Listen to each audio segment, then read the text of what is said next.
Today on So Much Crime, So Little Time, we are going to do a Patreon preview where Jeff and I have picked some of our favourite moments that live in Patreon, patreon.com/So Much Crime, So Little Time. And we wanted to say thank you for listening. Please enjoy. Please let us know what you liked, what you disliked, what your vibes are, what your feelings are, and how your turkey was. This is just a sneak peek of some of the great stuff you can find on our Patreon. Go over to that patreon.com/So Much Crime, So Little Time to see all of the other things. You can listen to preview clips, or you can sign up and get it all.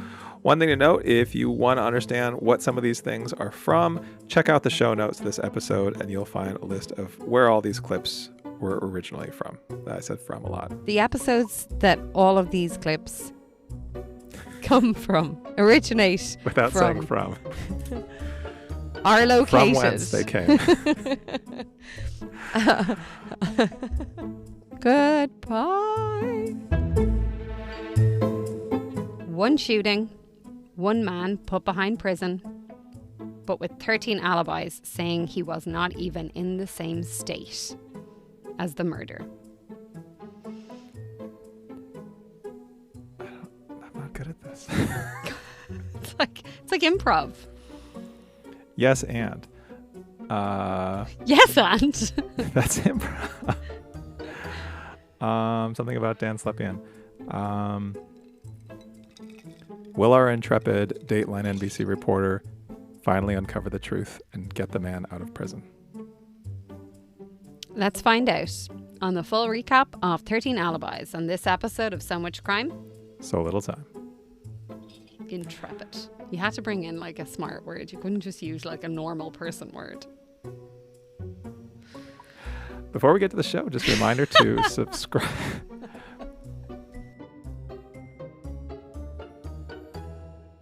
I googled what intrepid meant, and it's like, intrepid is just a fancy word for describing a person or action that is bold and brave. And I was like, that's really funny. That's just great. a fancy word. It also said only arseholes use it, but Where I are you wanted to getting take that this? out. No, I was joking. I made up the second part.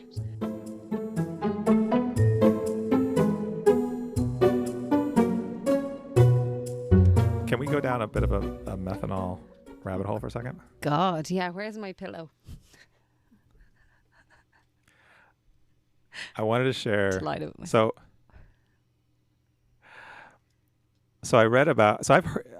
Have you heard about people getting methanol poisoning No. before? Alcohol So it's poisoning. Yes. Well, usually people get methanol poisoning from drinking poor quality, like moonshine, basically, like poorly made alcohol. Mm-hmm. That's the most common thing. So I looked up a few like of the most significant cases of this happening in the world, and I wanted to share a couple with you. I'm going to build up to the Ireland story. Let's get into Ireland. Alcohol leads back to Ireland. Is that what you're trying to tell me? I feel like this is Yeah. a common thread in my life at the moment. But anyway, go on. All right. In the year 2000 in El Salvador, so in Central America, there were about 120 people who died from drinking low-quality liquor that was sold in basically like underground liquor shops that were all filled with methanol. And so that was in 2000. They think that the cause of that was actually an act of terrorism, that people were trying to do like a social cleansing campaign against alcoholics. Right. Yeah, I know. All right.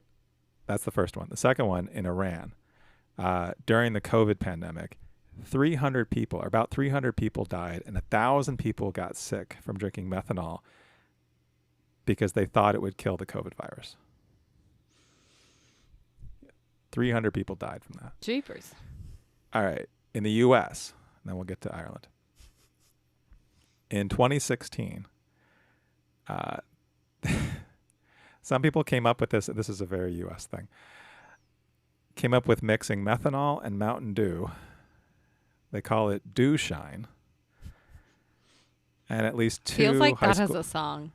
Sorry. yeah, You're going to say something sad. two high school I'm students making a died joke. from it. Okay. Yeah. All right, so that was the U.S. case. Then in Ireland, in 2014, in Burtonport, County Donegal. Do you know where that is? What did I say? Donegal. Donegal? Donegal. Donegal. Donegal. How do you say Burtonport? I don't know what you're saying. Okay. Anyway, all right. So 2 men were killed in a methanol poisoning after drinking what they thought was a word that you know how to say, but I don't know how to say. It's a moonshine made from potatoes. Poaching. Yeah. Can you say it again? Poaching. This bottle that they drank from, 97% methanol. Jesus. Yeah. Anyway, those are my methanol stories.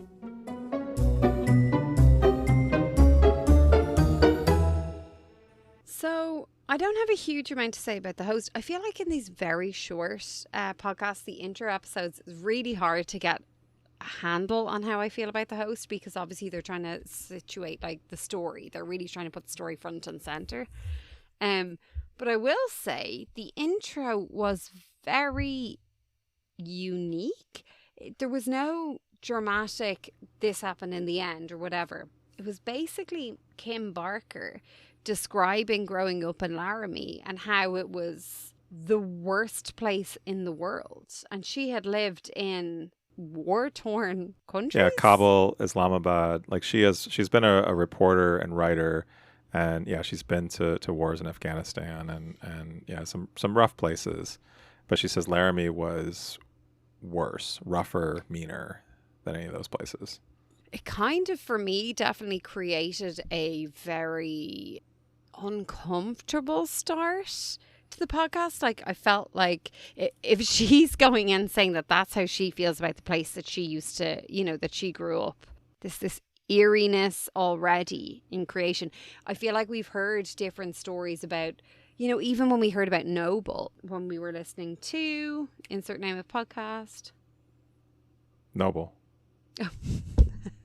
It's called Noble. Name of the place and name of the show. So when we were listening to Noble, I was very much saying how there is nothing ever happens here. It's not even a town. Like, it doesn't even have a downtown. There's nothing. And yet this horrendous thing happened here. Whereas here, it's set up like, this is the worst place in the world. Like, if you think of the worst place in the world, then come to Laramie and this will be worse again. So it was extreme. Yeah. It was a bit much. A couple of the examples were the wind is so strong that like it picks up stones and like whips them at you. It knocks trucks off that like tractor trailers off the road. The boys brand each other with like their cattle, which is, I mean, that's horrific. Just that fact on its own. I mean, so Kim Barker has a personal connection. So she grew up there and talks about being bullied. She also speaks about how they're trying to raise the boys to be, strong, aggressive men. Yeah. Yeah. And then we get a reference also to Matthew Shepard. Are you familiar with the Matthew Shepard case? No.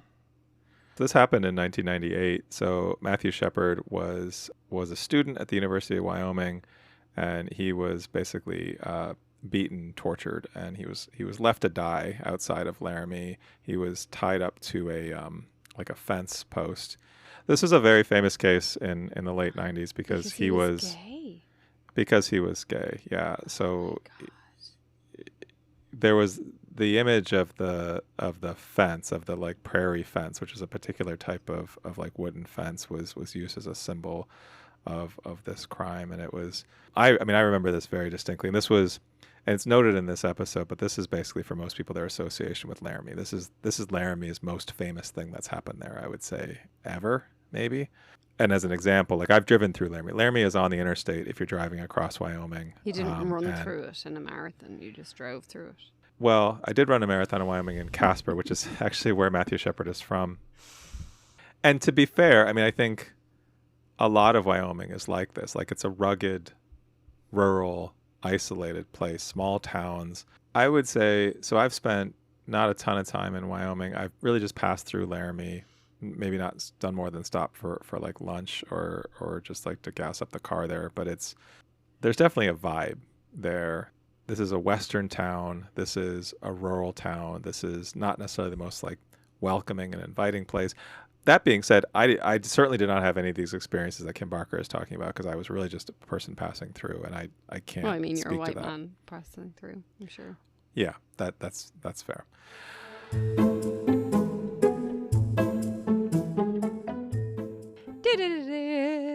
Before we jump into our crime, we gotta go to the time machine. But Jeff, what is the time machine? Well, so some of the crimes that we talk about are really kind of dark. And we thought we'd do something a little light at the beginning of the show and also just place ourselves in the time where part of the story takes place. This time we're not talking first about a crime, we're talking about a book. And that book came out in 1983. So Jeff, you're bringing us a book? I want to talk about a book. I've got a song or two, and I've got a movie. I'm going to read the blurb from the cover of a book that came out on November 14th, 1983. Are you ready? Okay. When the Creeds move in to a beautiful old house in rural Maine, it all seems too good to be true. Maine. I feel like you talk about Maine as much as you talk about your English degrees. It's one of the top books of 1983. Okay. And I got one of my degrees in Maine, so it all seems to be Really? You've never mentioned. too good to be true. Physician father, beautiful wife, charming little daughter, adorable infant son, and now an idyllic home. As a family, they've got it all, right down to the friendly car. But the nearby woods hide a blood-chilling truth, more terrifying than death itself and hideously more powerful. The Creeds are going to learn that sometimes dead is better. Jesus. Any guesses? That's a bit much. No, I've no idea. I can give you hints. That might help.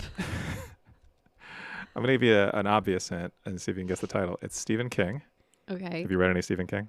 I think so. Horror novels are up there with me with like horror movies. Like I don't love them. And yet you listen to so much about death and murder. All right, I'll just tell you. Yeah. it's Pet. I never said I was simple. It's Pet Sematary. So Pet Sematary came out in Ooh. 1983. Have you read it? Nope. Haven't seen the movie either. I have read several Stephen King books and I've seen a bunch of movies, but not this one. That would have been a better story if I had. But Yeah, this might be a bad story as well. I've got a book too. okay. I'm not going to pretend like you might know it. So it is a book that is set in Northern Ireland in the 1980s. It tells the story of a young Catholic man living in a Protestant area. I can tell you what, Jeff, not going to be a whole lot of fun. He struggles with guilt, violence, sorrow over a woman whose husband he helped murder. It's set against the backdrop of fear and violence in Ulster, where it was a pretty wild time. Your face is doing mad stuff. I'd have no idea what this is. Mm. Is this a book you've read? No. It was like it was the top Irish book in 1983 for Ireland. It came out in 1983. Is it a book you've heard of? No, but Brendan McLaverty I've heard of, who's the author. What's the name of the book? Cal. Oh yeah, I forgot about that part. Cal is the name of it. I'll post it in a link in our show notes. I did also see that Queen's Gambit came out in 1983. I noticed that. Yeah. I have watched some of that show. Haven't read the book. This is going great. Should we pivot to movies and music where we're more comfortable? Absolutely. I'll go first. No, you go first. I just went first. All right. I have 2 songs and a movie. What would you like? One song, movie, one song. I have easy song, hard song. Easy song. All right. Warm me up. All right. Here's my flat read of one of the top songs of 1983. Also, a lot of great songs in 1983. This was Tell me about it. really hard to choose, but I just ended up picking one that I personally really like, and I think you're What age are you in 1983 now? 3. Oh, Was not listening to this in 1983. you may have been. Was not. Okay. Ready? Yeah. She was more like a beauty queen. Of a movie scene. Yeah. How'd you get on the first line? What's the song? I am the one. It is Billie Jean Yeah. by Michael Jackson. Yeah. I mean, that's the number 2 song in the U.S. Okay. in 1983. The number 1 song was even easier, and they say the name of the song every other line. It's Every Breath You Take by the Police. Yeah. Yeah. So, Tune. all right. Do you want to do one? You're going to get this straight away. Okay, this is the easy one. I don't know if the other one's harder. I get a little bit tired of listening to the sound of my tears. Turn around.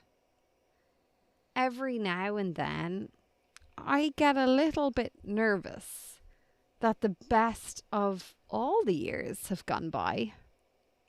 Turn around. Every now and then, I get a little bit terrified. And then I see the look in your eyes. Turn around. Jesus, Jeff. Bright eyes. Every now and then, I fall apart. Turn around, for fuck's sake. Bright eyes. Every now and then, I fall apart. And I need you now tonight. Da da da da da da da. Together we can make it till the end of the line. Love is not a myth. I'm not even reading now. As far as the time. Need you tonight. Forever. Oh, come on. Yeah, I know this. Totally Clips the Heart by Bonnie Tyler. How? I don't actually know who Bonnie Tyler is, but I know Total Clips of the Heart. You know the song. Yeah, I do. I also feel like you definitely know who Bonnie Tyler is. But is Bonnie Tyler a famous person who has other songs? I feel like she is. Big blonde hair, 80s, very unique. I have come to the conclusion that I am just bad at this game.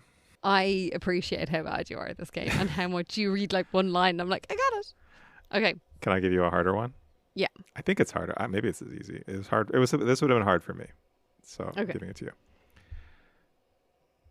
Traveling in a fried out combi. On it. You're really trying to stagger the words. I am. That's my only tactic. Okay. Sorry. On a hippie trail. Head full of zombie. I met a strange lady. She made me nervous. She took me in and gave me breakfast. And she said, "Do you come from a land down under? Is it? where women glow and men plunder? Can't you hear? Oh my God. Can't you hear the thunder?" Is that UB40? No, it's Men at Work. Land down under. So it's Men at Work. And I went and I watched this entire music video, which I don't know if I've ever seen before, but I would like to do like an offshoot segment where we just watch this video together and talk about it as it's going on. This is the most batshit crazy video. Like low budget. Let's just take these guys from this band, low production values, and go stand in some weird places and just film them awkwardly dancing out of rhythm with each other or real hammy acting. God, we should definitely do that. And then the last like minute of the video is basically just the guys in the band in white outfits walking across the desert with guys in black outfits carrying what looks like a coffin. That goes on for like a minute. You keep thinking they're going to cut to something. I think they just like ran out of footage and still had like a minute of song left and said, let's just use this at the end. Doesn't matter. It's the end of the song. It is amazing. And it has 424 million people have watched it on YouTube. Because they're like, let's all get together and drink and be like, what the fuck is this? It is a great song, but also it is a ridiculous video. Strongly recommend. Love it. Hard recommend. Yeah. It is a video that is worth your time. Okay, I have one more song. Okay. This song came out in 1983. It went to #1 in the UK and was moderately successful, is what Wikipedia says, in the United States. It was re-released. This was real well. It was re-released in 1988 and went to #1 on the Billboard Hot 100. Is it Beat It by Michael Jackson? No. This is one of those ones that is going to you're really psyching yourself out, or else I'm speaking too loud. I don't know which. I believe in myself. Okay. I'm going to get one of these one day. Yeah. I'm going to have to not sing some words. Honestly, you could sing and I might not still get the name of the song comes up so often. Okay. goes to my head makes me forget that I still need her so. It's up to you. All I can do, I've done. Memories won't go. Memories won't go. I'd have sworn that with time, thoughts of you would leave my head. I was wrong. Is this UB40? Now I find just one thing makes me forget. Red Wine. Yay! All right. That is a great song. It's not I'm not saying it's a bad song. No, I knew that one. I actually loved that song when I was a kid, which is weird. When I was a real little kid, I didn't. Well, it came back out in 1988, so presumably you heard it maybe when you were 8ish. Yeah. I'm pretty it's sure. Like how my kids enjoy Imagine Dragons now. Yeah. No, I had the cassette single of Red Wine, which I'm sure my parents thought, why is this 8 or 9-year-old so into the song about getting drunk to forget a girl? But let's let him buy it anyway. It's a great song. I would have a movie. I have one movie. Oh, okay. So first of all, 1983, amazing year for movies. This is the year of Return of the Jedi, which was the first movie I ever saw in the theater. I did not see it in 1983. I saw it when it came out, I think, again. But anyway, first movie I ever saw in the theater, I remember seeing in the theater, was Return of the Jedi. It'd be pretty impressive if you saw Return of the Jedi when you were 3, I think. Yeah. The year of Trading Places. Risky Business, Tom Cruise's first breakout role. National Lampoon's Vacation. Oh, what a movie. Mr. Mom, Michael Keaton, Terry Garr. Don't think I saw that. I think it's pretty dated. And it was the 80s. And then this movie, which was one of the top movies. This was the 5th highest grossing movie of 1983 in the United States. And I'm going to read the Wikipedia one-sentence plot summary. I'd actually be shocked if you get this, but this is a movie that I loved as a kid. David Lightman, a young computer hacker who unwittingly accesses a United States military supercomputer programmed to simulate, predict, and execute nuclear war against the Soviet Union, triggering a false alarm that threatens to start World War III. Jesus. No idea. It's called War Games. It was Matthew Broderick, one of his first roles, pre-Ferris Bueller. Matthew Broderick, Ali Sheedy, Dabney Coleman. It's a great movie. And actually, there was an incident in 1983 called the Soviet Nuclear False Alarm Incident, which was very much like this, where in the movie, essentially it's a movie about the United States government decides to use like an AI, like a 1980s, like a supercomputer that is going to take over for the guys who sit, and it is guys in the movie, in the nuclear silos, ready to launch the nuclear weapons against the Soviet Union during the Cold War, and say, like, this computer will make the decisions for them. And then, of course, it all goes awry and almost starts a nuclear war with Russia or the Soviet Union. And but because Matthew Broderick is there and he knows how to talk to computers, he can shut it all down and save the day. It's a warning about the dangers of artificial intelligence. And who needs those these days? But way ahead of its time, 1983. Yeah, that's pretty impressive. Yeah, I watched it recently. It's obviously the computer stuff is pretty dated, but it's Matthew Broderick is great in it. Highly recommend. And also, don't forget, if you haven't yet, please rate us on Spotify or Apple or wherever you listen. And tell your friends, your frenemies, your moms, your dads, anyone who'll listen. And now bus driver, let's get to okay. Taxi and driver, now let's cyclist that goes past you every morning on your commute. And now let's get to the show.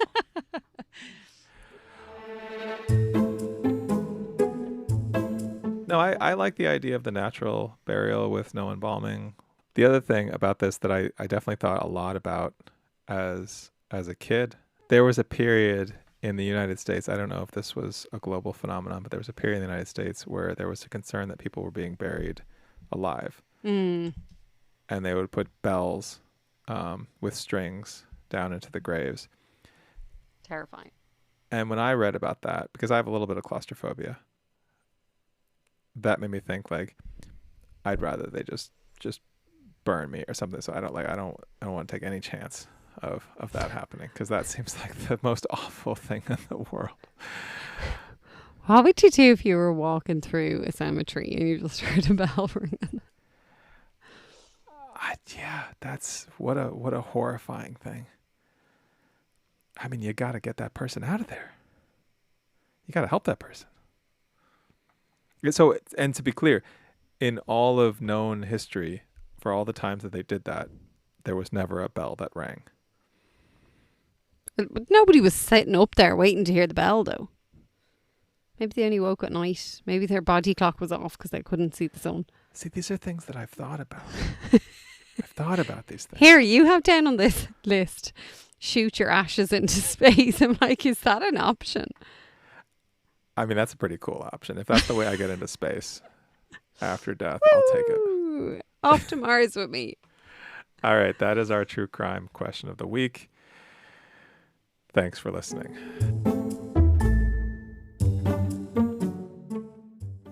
Nailed it.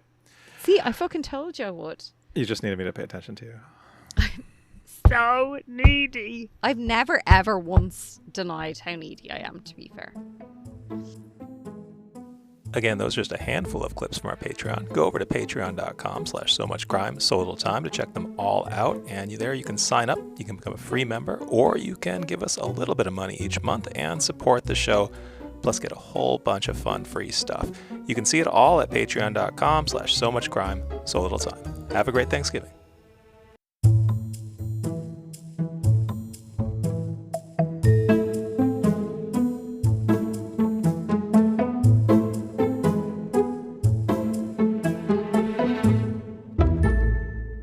Next time on So Much Crime, So Little Time. What do you think your reaction would be if a group of teenage girls all started to have seemingly random spasms and tics out of nowhere?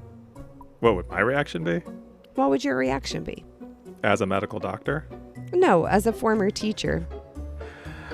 I would be immediately suspicious of these girls. Suspicious of the girls? Yes. That's exactly what happened in 2011 in upstate New York in a place called Leroy, or Leroy, depending on who you are and what you want to say. And that's what we're going to hear about next time on So Much Crime, So Little Time. So Much Crime, So Little Time is a production of MimeGov Media. The executive producer is Paxton Calariso. Our associate producer is Blythe Ty. Theme music was composed by Vyacheslav Starostin. If you haven't done it yet, please subscribe to this show in your podcast app. Don't forget to give us a 5-star rating and a review. Even better, tell your friends. To join the discussion, look for us on social media. Check out the show notes for all the links. Thanks for listening.